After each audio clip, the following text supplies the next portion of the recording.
Hey everyone, welcome back to the channel. Today I'm gonna show you how to switch to personal account on Instagram.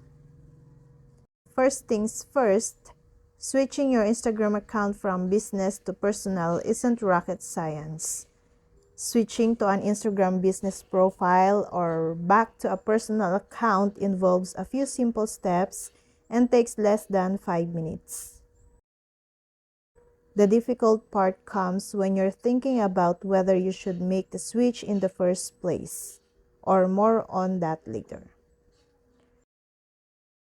But if you've already made up your mind, here are the steps to switch back to your personal Instagram profile. Open the Instagram app, then go to your Instagram business profile. Tap the menu button in the upper right corner of your Instagram profile. And then tap Settings. Scroll down to switch account type. Now, choose Switch to Personal Account. And read the pop-up and confirm the switch.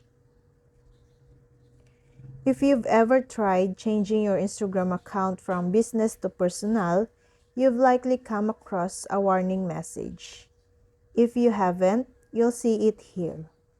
It explains how you can't use some of the app's features on your personal account. To some people, the loss of insight might not be a big deal, but to professional brands and business that use Instagram as a main social media marketing platform, it can be disastrous. The final choice between a personal and business account depends on your needs and preferences. And that's all. Thank you guys for watching these videos, and see you guys for the next videos.